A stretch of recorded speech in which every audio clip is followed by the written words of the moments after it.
Hare Krishna. Welcome, dear devotees. Thank you so much for joining us today. We're back here celebrating this wonderful book, Bond of Love. And I'm sure by now, most of you all have the book. We're going to ask Shamasaki Devi to please share the link where you can purchase this book.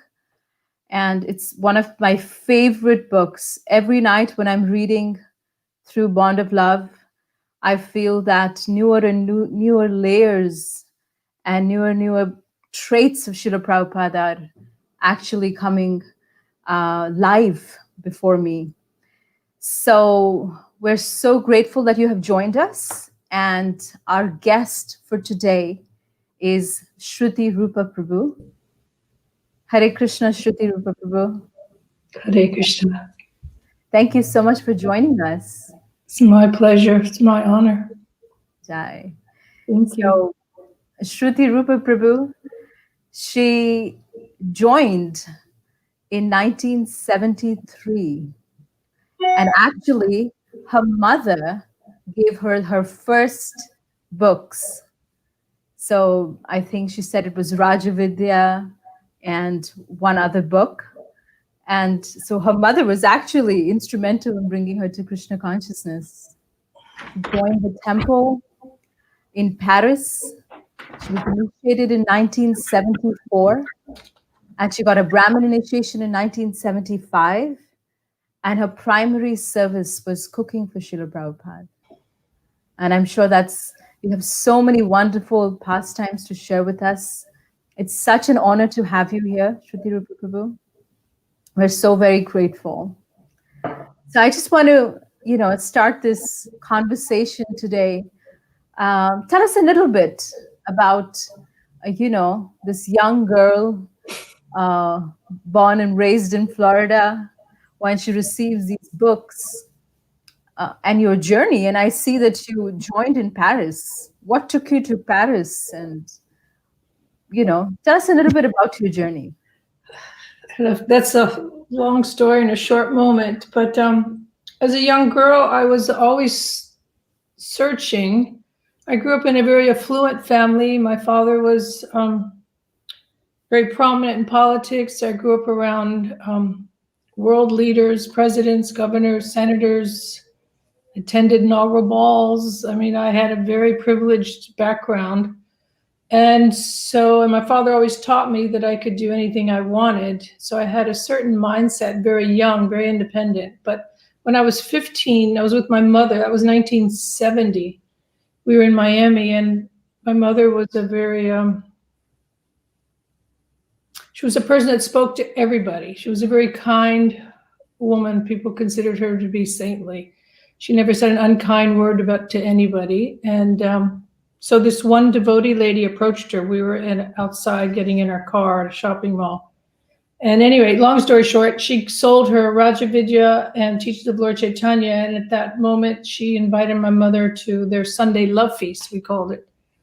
And my mother, she said it was a vegetarian. And my mother said, oh, my daughter's a vegetarian. So how I led to that, to telling you, was I was searching very young for God. I used to speak to God as a child. And so I went through Episcopalian, Methodist, Catholic. I wanted to get rebaptized. And then I got into Eastern philosophy. And by this was 13 years old, 14 years old. By then, 15, I'd become a vegetarian.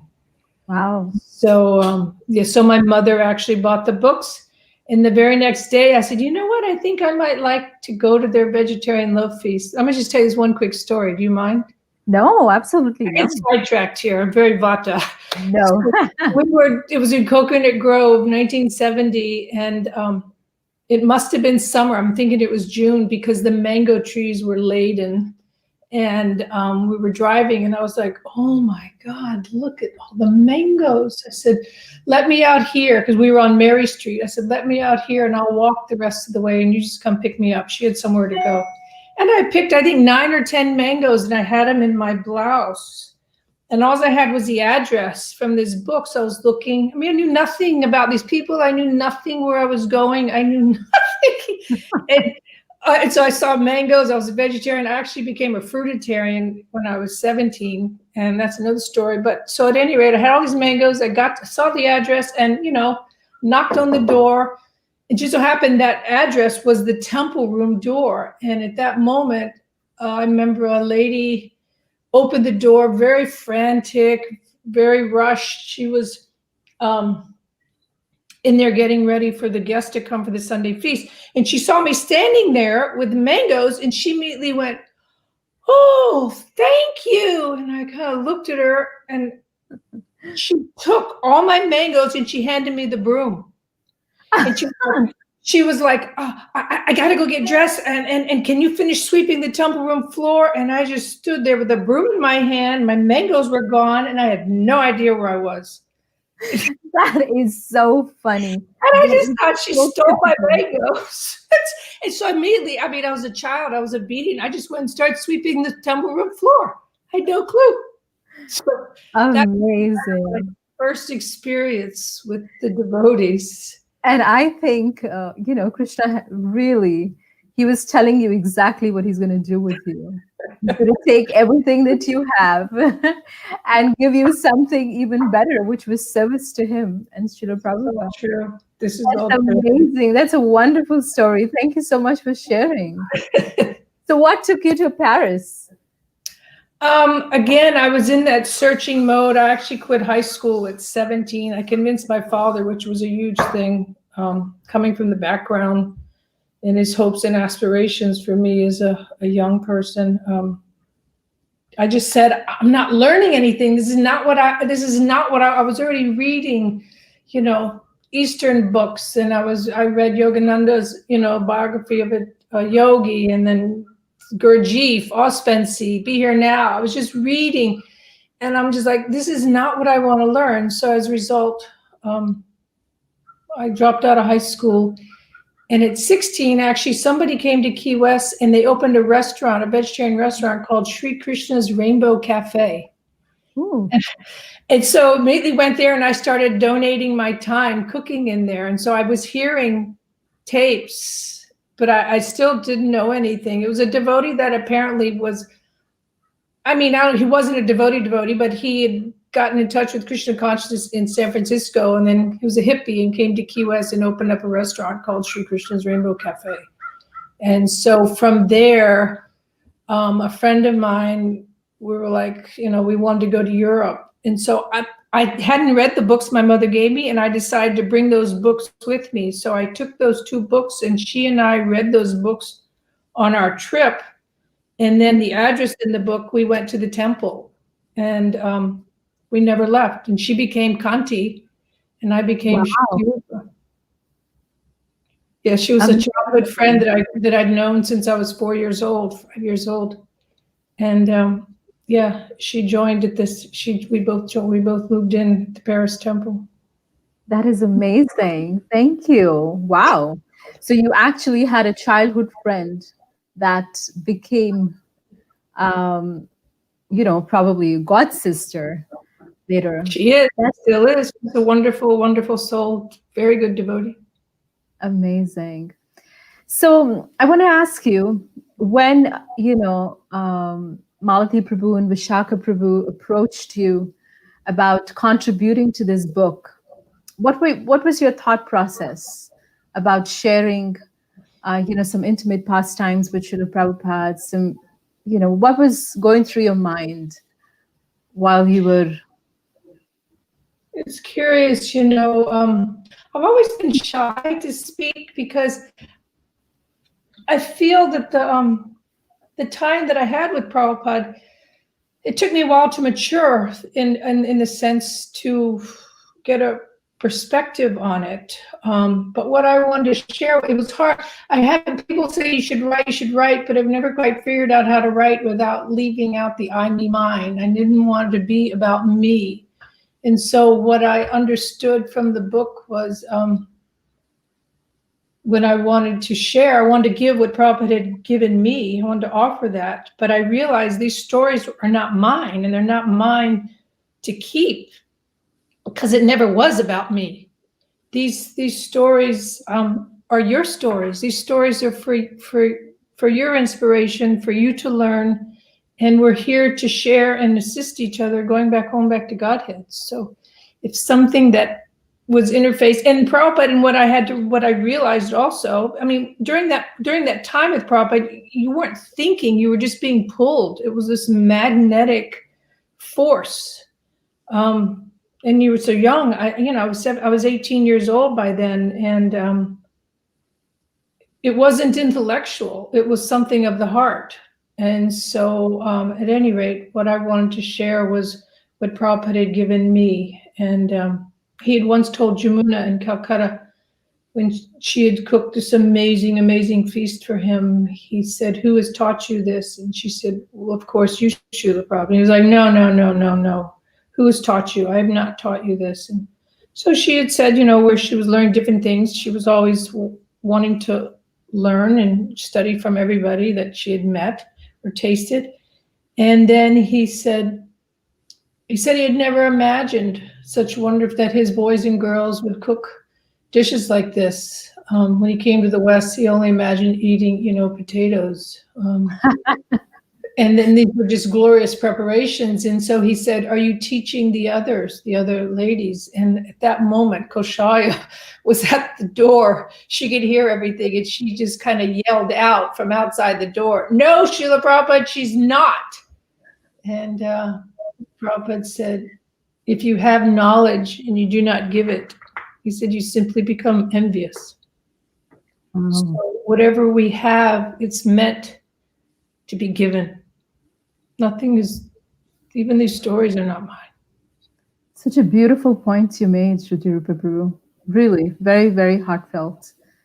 And that's so true, that if we don't share what we've learned, because it's mercy, and it's not us, because Prabhupada could only give to X amount. It's not even that the group or ones that are with him were any more special than anyone else. They're far more advanced and far more devoted than I ever was, and more dedicated. But I did have one quality about me, and I was obsessed. I was obsessed to the point where I didn't even want to live. It became my whole prayer, my whole meditation from the first moment. And from Paris, I got a taste of serving Prabhupada in that first year. And from that on, it became my meditation. So whatever Prabhupada gave to those that were there, he expected you to teach and give others and to share with others. It wasn't yours. It was never yours. Such a beautiful meditation. Thank you. That really, you've been bringing up Kanti Prabhu's name and Kaushalya Prabhu's name and Mother Jamuna's name. And, it makes me think, what are some of the qualities of these God sisters of yours or other Vaishnavis that are attractive to you, or that you, that's an ocean. Each one, what I learned from the book, what I took from the book was how special each and every story was, no matter how small, how big, how detailed, or whether they ever met Prabhupada, had not met Prabhupada, served Prabhupada personally, or where they were. Everything here was so heartfelt. It was so heartfelt. And I know the first time I saw Prabhupada, within the first month of being a devotee, when I walked in, because I immediately went to London to help shop for the installation of Radha Parashishvara. Prabhupada was in London and at the Manor. And when I walked into the temple room that morning, he was singing Jai Radha Madhava. And I was young. I was a teenager. I was young. It still knew nothing. It still had no clue what. But when I heard him sing, the tears, I don't mean my eyes filled. I mean, the tears rolled off my face. And that's what I found in here, that so many devotees, so many ladies had that same experience, whether it was hearing Prabhupada, seeing Prabhupada, and everyone felt that love. I know I'm not answering your question, but with the ladies in that this is what impressed me with the book, was that everyone felt that presence of Prabhupada, no matter how small the store was, whether it was just getting a cookie or handing him a flower or, just the look that he looked at you when he walked in the temple room, that every one of them who don't know each other and are telling their story, they felt that presence. They felt not only the presence, they felt this love, and they felt this bond, and it was so much so that they're willing to give up everything and give their lives. And that is not ordinary. That's Absolutely. not ordinary. And so, and all these other ladies that you mentioned, it was just a thread from that Prabhupada had reciprocated with them, and how they felt and what they gave. Prabhupada didn't interface with us in the sense that I'm a woman, he's a man, so there was a designation. Prabhupada reciprocated to the degree of one's sincerity. Wow. And that's what he saw. And to that degree is how deep it would go, or how on the surface it would be, or how much more. And Prabhupada dealt with everybody differently. And if you could take it, he would, like on Jamuna, he rode her really hard. And others he treated, people would say, with kid gloves. So it was he could see not only the heart, he could see the mentality and the mindset.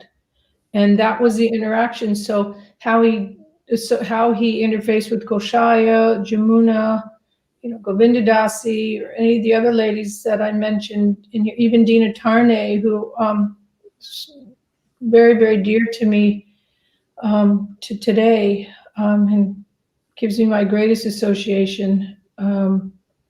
She tells a story how, she had a very unique relationship where Prabhupada always ignored her. She would say, she he never even looked at her. It was just her. He gave the way he reciprocated, and that's not meant to say in one way that one was better than the other. He treated you, reciprocated with you in a way to bring out your desire, your sincerity, your need. And so ever how he dealt with anybody, it's those moments in time that sustains you. If it was good, bad, or ugly, it was, I've heard him say, "You rascal, you dumb, you have no brain, just get out." She'd spend the next 2 days crying on the rooftop in Vrndavan, just sobbing because he told her she had no brain and to get out. And then Prabhupada was and then Prabhupada saw her the next day and said he did. It was in the book. I read it. And she said he didn't even look at me. But then he was leaving either that day or the next morning, and Shrutirupa said, "Prabhupada left something for you." And she went to the room. Prabhupada left her his watermelon. Because he knew from before that she had, he used to tease her when she'd go to his vyasan, get cookie, or he'd pass out fruit. He'd always play with her with the watermelon. So he chastised her or whatever, but then as he was leaving, he said, "Prabhupada left you a gift." And it was, and it's these little things. It's put into place. They're pieces of a puzzle that, it's not like she had this, I had that, or he had this. It's all very personal. It was very personal, and Prabhupada knew the heart, and Prabhupada knew the mindset, and he reciprocated to what we needed, actually. Amazing. We didn't have the ego, and if we had the desire, we would get it. And then when you got it, he would give a little more, and if you didn't get it, it would never go further than that. So as he gave, and as you processed and understood, then there would be it would go deeper each time. Wow, that's so wonderful. That is really wonderful. So beautifully, even while I'm reading the book, with every page, I feel that Srila Prabhupada's interactions are so personal. Every single one of them was personal. It was meant for our advancement. There were times when I knew my consciousness was so low and my rounds were poor. I was fighting then with my husband, and I'm standing there right in front of Prabhupada, and I have a flower in my hand, and I'm no more than 2 feet from him, and I'm trying to hand him a flower, and he's totally ignoring me. And I bet I was so ridiculously determined that I just kept trying. I kept doing this, and he just kept ignoring me. And probably after the 10th or 11th time, he took it and handed it to a servant, like a big annoyance. He didn't even smell it. He just took it and handed it to a servant, and it was like a mirror in my face. It was a mirror, because I knew that it was all about my consciousness. I knew it was all about my consciousness. And he could see it. And then maybe it was 2 or 3 months later, that was in Mayapur, I think. And then I was in Calcutta, and I was doing so good. My rounds, my service, I was taking care of the little deities there in Calcutta, Radha Govinda. And One Life member, was preaching with him. And, it was just really, really, really doing well in my consciousness. And Prabhupada came, and when he was leaving, I had a gardenia, and I was at the window of his car. He was in the car, and I handed this the same thing. No, it was different, no different than the other time when he refused it. He took the flower, and I bet he smelled that flower maybe 15 times before he drove off. And every time he smelled it, I literally felt a rush go through my body. I literally felt it was like this cleansing.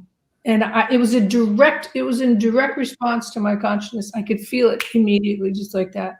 So it was those kind of things that kept you, awake. Such an important point you made here, that your reciprocation with Srila Prabhupada was directly proportional to your consciousness. Absolutely. You could see it in, and that's why every devotee would say when they'd see Prabhupada, they felt he was looking right through them. Wow. That's what it felt like. In his presence, you felt so transparent. That gives so much hope to, devotees like us, second generation, because our association with Srila Prabhupada is through his disciples and through his books, his Bhaktivedanta purports. So that makes it so, it makes me think that if I want to really associate with Srila Prabhupada, that means to be working on my own consciousness. 100%. And even more so with you, Prabhupada. Jamuna told me the story that at one point in her time with Prabhupada, he said the grandfather is more merciful than the father. He said, so you should pray to Bhaktisiddhanta Saraswati Maharaj. So Prabhupada is your grandfather, and he'll be even more merciful to you. I'm sure the very fact that we can have this conversation with you is, I see it as his mercy. So it's really, you've told us so many beautiful pastimes, and really, I honestly resonate with so many of them. Because oftentimes we have these interactions with our own gurus, where we feel, at moments we feel ignored, and other moments we feel, just a shower of mercy. And that really makes me think how important it is to actually, with that interaction, go deeper into reflection as to what I can do to improve my own consciousness. That was such an instructive point. It's just like Prabhupada said, when we go to the deity, it's not that we're there to see the deity. We need to make ourselves fit. The deity wants to see us. The Krishna wants to see us. So we want to, develop that service, surrender attitude, and love, that Krishna will be looking, just like he said to Gopakumar, I've waited so long. What took you so long? We want to get to that place. Tell me, Shrutirupa Prabhu, Srila Prabhupada, he's an ocean of qualities. So many wonderful qualities, and all the different devotees talk about so many different qualities. On a personal level, which one of Srila Prabhupada's qualities really, really touch you, or you feel this has changed my life, and that's what made me surrender to Srila Prabhupada? I think the operative word there that you said, changed your life, because obviously Prabhupada imbibes all the qualities of the pure devotee. I mean, what I used to be grateful for when I was so young, I used to think, where I think it was Arjuna said, how a pure devotee walks, how he talks, and so to be able to see in that intimate situation on a daily basis, Prabhupada, because when you're in his service, you have direct access without any, pushback to be around him. You're in your own universe. You were in, not your own universe, you were in Prabhupada's universe. When you were in his personal service, you could come and go, whether I was cleaning his rooms, getting his clothes, bringing in a garland, bringing in a juice, doing his lunch, breakfast. And so you'd walk in, you'd talk to the servant, you'd talk to, the secretary, Prabhupada would see you and tell you to come, so to see him on a daily basis, there was no difference. He didn't have an outside when he went to the temple, gave a class, or how he was. So to observe all the qualities that were obviously there.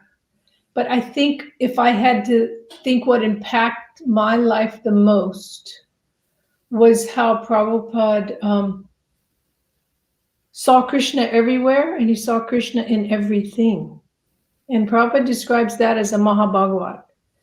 And it may sound simple how he saw Krishna everywhere and everything, but it was on a practical level, it was on an instructive level, it was on a chastisement level, it was on a challenging level, it was on a global political level, it was outside just being in traffic or interaction to a big man that came in to see him.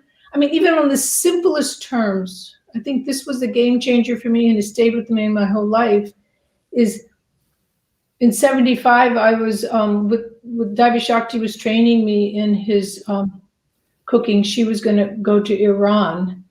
And so I was cleaning his rooms, making his breakfast and making his dinner, and she was still doing his lunch in the process. So anyway, my point is I was cleaning his rooms, and Prabhupada was there the majority of the time, except when he went out for his walk. And at that point, I'd go in to start his breakfast. Then he'd come back, and then I'd finish up. So at this point, I was upstairs in his rooms in Vrndavan cleaning. That's where he was sleeping at that time, in the upstairs. And so I had mopped the floor, but I'd left the fan on to dry it, because I thought, okay, the fan will dry it nice. It won't be streaked. And if he comes up, it won't be wet. Well, I went down, and then he obviously went up.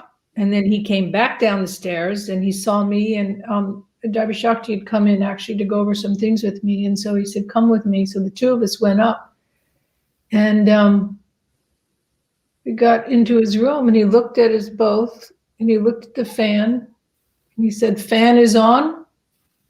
No one is here. He said, who is wasting Krishna's energy?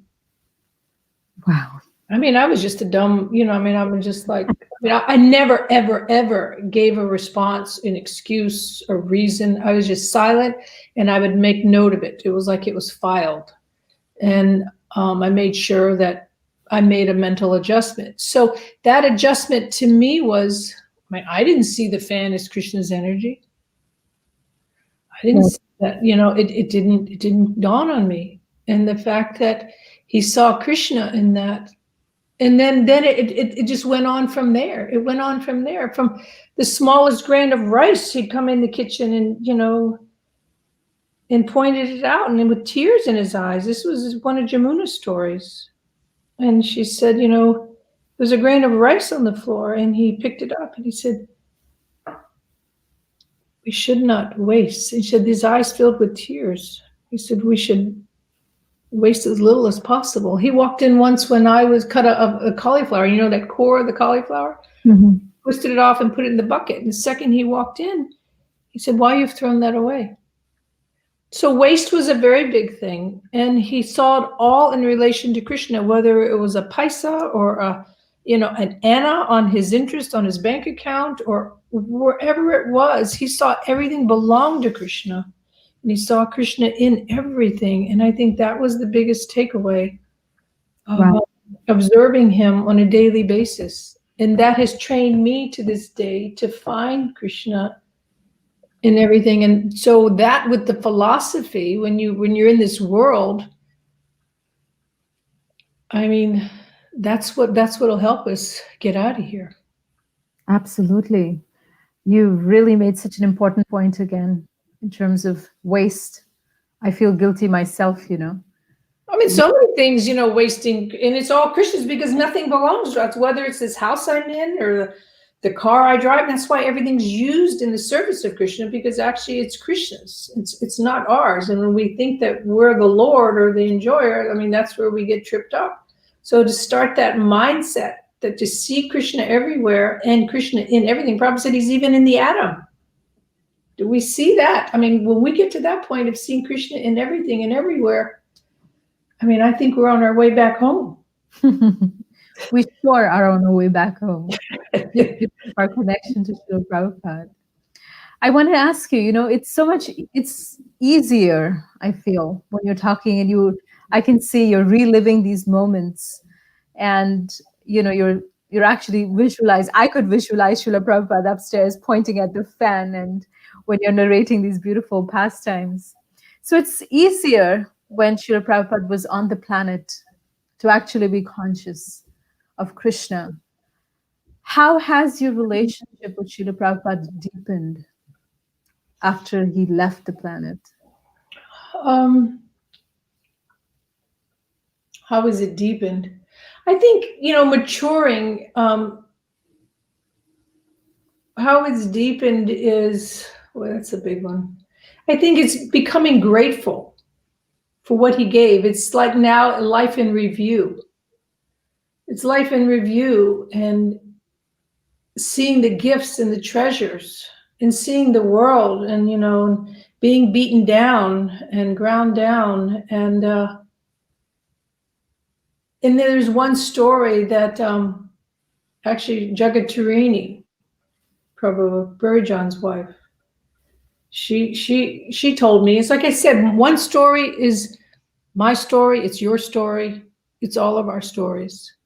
So this story that she said that Prabhupada told her all of a sudden has become my story now, because it's one of the stories that sustains me and that holds me and keeps me going forward and deepens me. And, everybody has their struggles as sure as the sun comes up and the challenges. I mean, I joke with friends sometimes when they're complaining about the struggles and why this, why that. And I'm like, what do you think? We got here on good behavior? I mean, seriously. The wise say that struggle is a sign of life. And then, of course, and then if life was that easy, who would turn? It's usually in all those struggles and challenges is when we go deeper. Because when I do face those challenges, instead of ever thinking, why me? Or I always ask Krishna, what is it you want me to understand here? What is it that I'm not getting? Because I'm facing this again and again. And so Jagatarini once said that, with some challenges at one point in her life, she was thinking of maybe going back to Australia and picking up, a few things that she, where she had left off, but she didn't say anything to Prabhupada. She thought when Prabhupada came out, I'll pay my bases, and basically go back to Australia. Because it was a very trying time where they were. And she was in her bases, Prabhupada came out and Prabhupada stood over her. He stopped where she was. And before she even came up, he said, just give this one life. And she came up and he said, what do you have to lose? He said, make a test. You'll take birth again. And so, of course, obviously she never left, and she's one of the, sweetest, most devoted. I don't know if you know anything about her, but she's an extraordinary devotee and very much knows the pastimes of Krishna and Vrndavan, Govardhan, and she's a treasure trove. And wow. I heard that, and it's true, because we all, if nothing else, we all believe that, this isn't all that there is, and we're all going to get another birth. We all believe, we begin there. So when he said, just make a test. So, that's part of the deep. So that keeps me going, because this life, you keep going forward and you get challenges or, discouraged or whatever. But it's the words of Prabhupada that sustains me, and the memories that sustain me.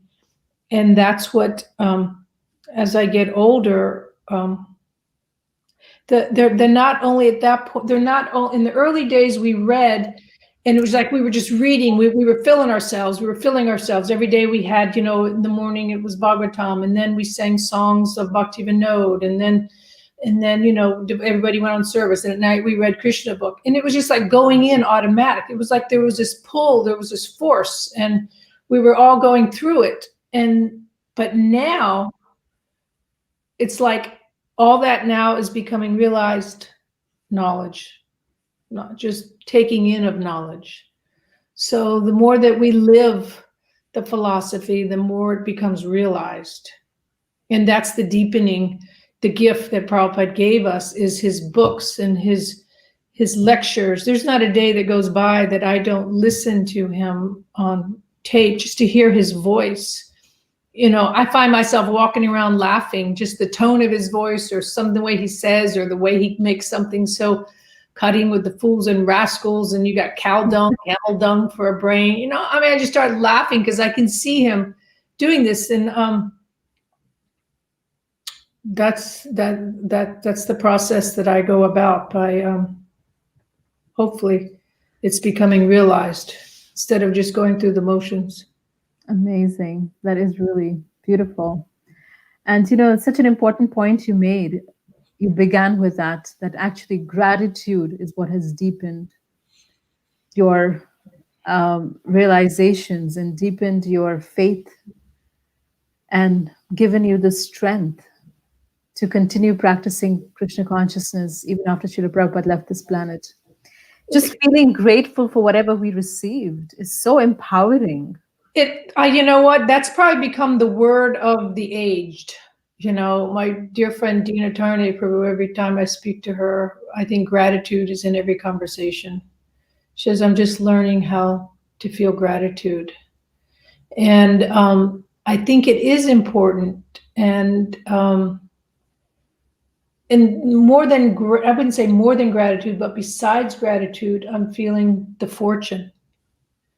I didn't feel these things as a young girl, a young woman. These things have become more embedded. To see when I hear the association, and now to me, sangha is one of the most important things. To have association, to read in association, to share in association, to offer service. These things is what blooms the heart of devotion, and to help us understand the philosophy better and to go deeper. And so gratitude and the fortune that we have, what Prabhupada has given us. And those are the things that have made me go deeper and want to understand more. And now I'm, going further into, again, reading Prabhupada's books. And I have several reading groups during the week that I read with different ladies, different books. Mm-hmm. And it's so valuable. It's so valuable and so important. Yeah. Once a wonderful devotee, Prabhupada Priya, she was mentioning to me, she said, every time I look at Srila Prabhupada's purport, she's a second generation devotee. So every time I look at Srila Prabhupada's purport, I, change this and I make it, in a way that this is a direct instruction to me. And when I do that and I read Srila Prabhupada's purports, everything comes to life. And that's a fact. Srila Prabhupada wrote his books, his Bhaktivedanta purports for all of us. He said for the next 10,000 years. Yeah. He was writing for the next 10,000 years. Yeah. I want to ask you, on behalf of all of us, second generation, do you think it's important for us to develop an association or personal relationship with Srila Prabhupada? I think it's mandatory. I think it is absolutely important. Number one, he's our founding acharya. These books, we have to understand we have to read his books. It's not just that we want to hear stories about, the good old days. It's we need to read his books. Like he used to say to some, even the book distributors, it's not meant just to be sold. You must read my books. Everything that I want to say is in my books. So I think, it is important. And I also think it's important to listen to his tapes, his morning walks, his lectures, the room conversations, to feel him, to understand him. And because I don't think that the purity will be preserved if we don't understand, if we don't hear from Prabhupada directly, his standards, the purity of what he is given. And in many ways, he was a very conservative guru, but he was also time and place. Mm-hmm. But there are things that he said, if one thing I never changed what my Guru Maharaj said. And so you'll see that Prabhupada, Dina Prabhu and Jamuna would say this, that they called it the trilogy. And you don't, Prabhupada's voice, Bhaktivinoda Thakur and Bhakti Siddhanta, you're going to find the same conclusion, the same instruction, the same mood. There's difference in personality and time and place, but that's our family. Mm-hmm. That's our family, and that's our lineage. That's our family tree. Mm-hmm. So it's like you have family, you want to know your cousins, you want to know your uncles and your grandparents. I mean, that's here, but our spiritual family, that's Prabhupada, that's your guru, that's your Bhaktisiddhanta Saraswati Thakur, that's Bhaktivinoda Thakur, and that's the Goswami. So we want to hear from them. We want to know from them. It's like even in the elders. In the American Indian, you learn from the elders. So it's extremely important that you feel, and you will have your own personal relationship. I mean, right now, when I was young, I couldn't read a single word of Bhaktisiddhanta Saraswati's. It was like reading Swahili. It didn't compute. It was just like, and now I can't get enough. I can't, and almost everything I read resonates so deeply. Wow. I want to read his letters. I want to read his words. I have such a strong pull to know everything about him. Wow. And that's our family. That's a wonderful point that you made there, that initially, oftentimes I've heard some second generation devotees say that, it's very difficult for me to understand Srila Prabhupada's accent, especially devotees in Western countries. But I said at that point of time, Prabhupada's, most of his disciples were these young boys and girls in Western, from Western regions of the world, with no knowledge of Sanskrit or any of that. But like you mentioned, it was the relationship of the heart, This bond of love highlights that completely. Absolutely. I mean, you read so many other books and it's, Prabhupada did this and, it was that, it was a report of this and how, but this book is really about love and the connection of the heart. And the women express that very well. Yes, they did. And we've heard Srila Prabhupada's memories, and like you said, they do highlight Srila Prabhupada did this and Srila Prabhupada did this, and he was here, and this truly is all heart. Every single page I see and every single page I read, it's a very unique perspective the Vaishnavis have brought out in this book, Srila Prabhupada, that I can really see him as a person. That's the whole point. That's why I think it's important, for the ladies in the next generation, that they read it, because you get a slice, you get a glimpse into his person.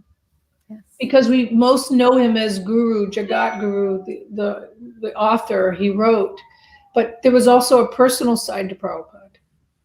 I mean, he had certain likes and dislikes, and whether it was food and his humor, he had such humor, and and so it's very good that you see the whole person, and then you can develop that relationship instead of having it at a distance. We're just reading his books. That's why I say listen to his morning walks, his room conversations, and you can hear him interface and how he dealt with different devotees and things he said. And so I think it is very, very important. I don't know if you ever read that letter and that offering that Shiva Maharaj gave. I don't know, maybe, my Lord, time goes so fast. Mm-hmm.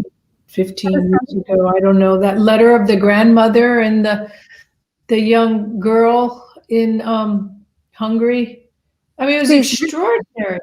Well, I'll try to make it, shorten it, but there was a young girl. I mean, she was probably, maybe 13, 14, not even 14, just a young girl. And so she went to one of the festivals. They had those festivals in Vrtndavan Maharaj. I think Shiva Maharaj had them back then. And she'd gotten some books. She hadn't really read them, but she had them in her room. And they were very strong Catholics. And so it was an extended family. The grandmother, I think, lived, next door upstairs, and she was with her mother and her brother, and they had a dog. And, he described it very well. And the grandmother found these books and took these books to her room. Or the mother found them and was outraged, that these were in here and who were these people and da-da-da. And so the grandmother took them, and the grandmother was the strictest, and she read them. Wow. And she made then everybody become vegetarian. She made everybody offer their food. She made, chant. And then she heard that Gorni Tai were being installed somewhere there in Hungary. And before she died, she wanted to see the Lord. And so, but it was very, very detailed offering. It was Shiva Maharaj, his Vyas Puja to Prabhupada. And then it came to the point where the young girl wrote to Shiva Maharaj, and he was reading her letter, and he was saying, who is Prabhupada? Is he alive? Who is he? And who is he that my grandmother looks at his picture and cries? And he speaks to my grandmother, and my grandmother talks to him. And Shiva Maharaj was saying to Prabhupada, what is it that you do that they come and you speak to them and you don't speak to me? And they have tears when they see your picture, and I'm so hard-hearted and I don't have tears. And it was the most beautiful, beautiful offering. So you can see out of nowhere, this granny, he called her, got Prabhupada's books and changed all their lives. And she had dreams. And he said, Prabhupada, she dreams of you. I don't even dream. She cries when she sees your picture. What is it that mercy you're giving her that you're not giving me?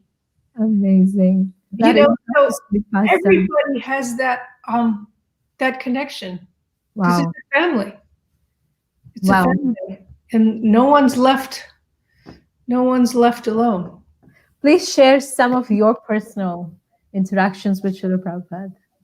Anything that sticks out to you right now? Sticks out to me. Story, I don't know where we are on the time. Stories, I get so detailed and get so lost. Will go for so long. I think what moves me the most of my memory is how Srila Prabhupada knew my heart. Because, like I said, I got that first taste. And then when I was in Paris, and I never gave it up, it became my morning chanting meditation. Then it became almost a burden to Prabhupada. I never told him, I never wrote him, but I had such intense prayers and to the point where I was begging to be near him. And through my prayers, Prabhupada, I beg you, please let me serve you. I beg you, please let me be near you. Prabhupada, please don't kick me away. I just wanted to be in his service. And being as a woman, there was limited services in India that you could do. In Calcutta, we did deity service, but in Vrndavan, Mayapur, we did. In Bombay, we did. There was, restrictions around women because of the Indian culture there is. And even, in the earlier days, everyone felt like a family and Prabhupada was there for anyone, everyone, whenever needed. You come out. But when they got to India, there became more formality and more division.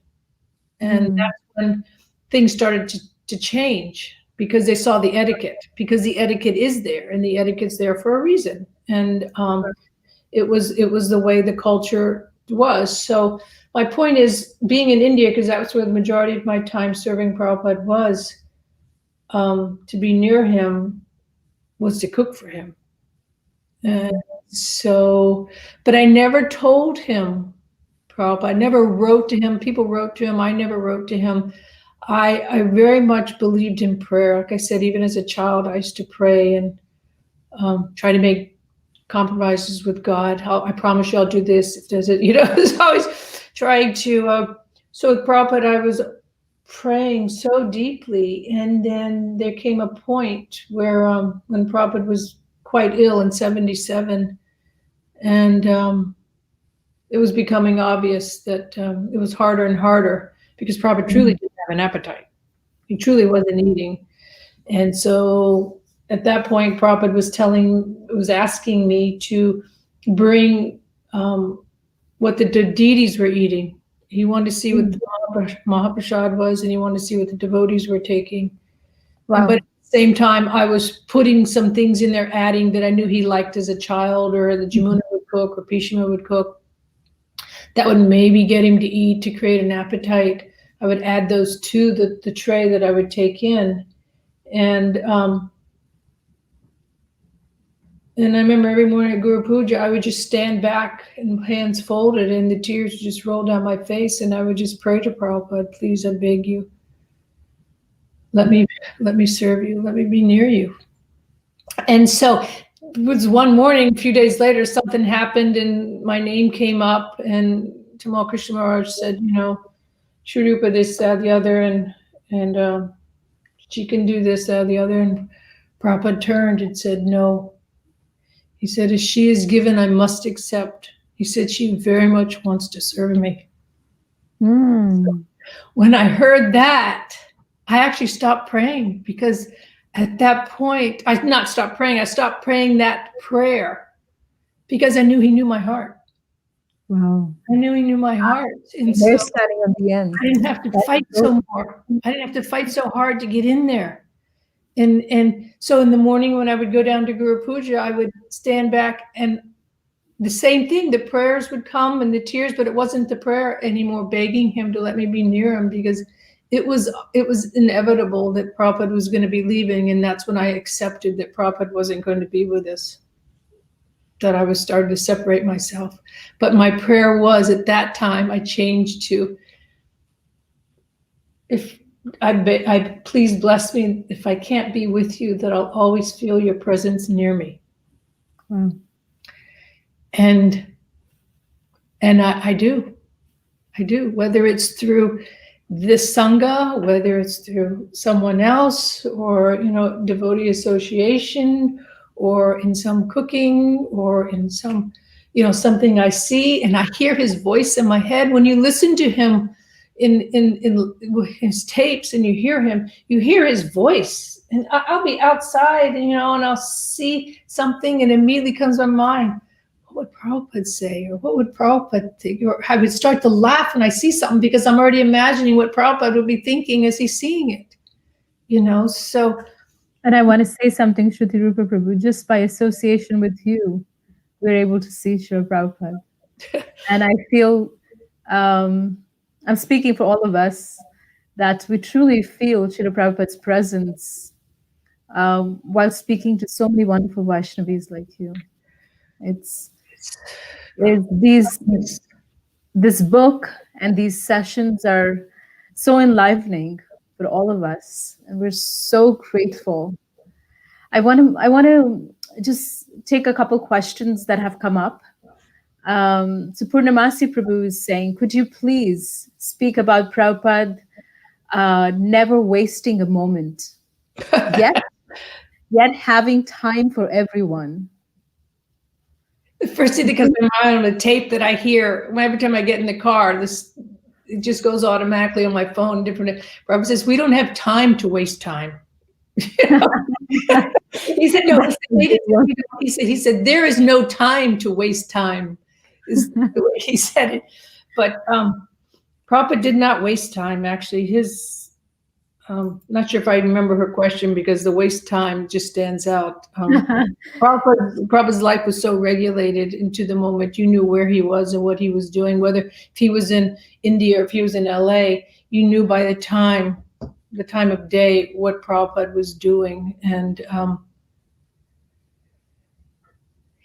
I said once when I was in Europe, Prabhupada's life, his ran like a Swiss watch. They loved that, the Germans. They I was in Switzerland when I said that. He's the wasting of time. So what was her exact question about not wasting time? So Purnamasi Prabhu is mentioning, could you speak about Prabhupada not wasting time, yet having time for everyone? So the contrast. That's the magic. That's the transcendental magic, because being time with everyone, he was always giving Krishna. So that where is the waste? There was never a waste, because I mean, he used his time, you know, how he set up his schedule. And that's why, honestly, that's why he didn't like to change servants, because it wasted his time, because then he'd have to train each one. He liked continuity. He didn't like change, because then his health would suffer, his schedule would suffer, his translating would suffer, and his main job at that point later on became his translating. So he wanted everything to work like a Swiss watch. And so there was no waste. So it carried over in everything, not only wasting of time, wasting like I said, food, wasting money. Waste was one of the principles that you learned. Krishna's energy, you learned in Prabhupada's presence. He taught that by the way he lived. But being time for everyone is because he was always giving Krishna. So wow. That was the greatest gift. Yeah, and I love that. We don't have the time to waste time. That's what he said. That's right. We don't have time to waste time. And that's the great question. That is so wonderful. Thank you so much, Shrutirupa Prabhu. It's been so enlightening. You're enlightening for me. And, you know, I honestly feel the deep love and gratitude you have for Srila Prabhupada through these conversations. And when you're looking here and there, I'm actually seeing you visualizing Srila Prabhupada. There's another question someone's asking. Can you please tell us which preparations were Srila Prabhupada's cooked by your own sweet hands? Which what were the preparations cooked? Yes. Oh, I learned what he liked. And so it wasn't like, well, what am I going to cook today? You knew exactly what he'd cook today. He would not only tell you, but you would learn from his cooks.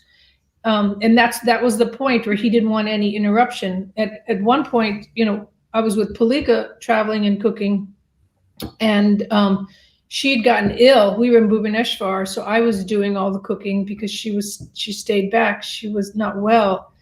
And after Prabhupada would eat, he would sit there with the toothpick and pick his teeth, and he would watch you. And then you talk about being transparent and watching right through you. He would sit there as long as it took you. And when Prabhupada would eat, he would take out all his little cups, katoris, and dump, and then put those out along outside the thali.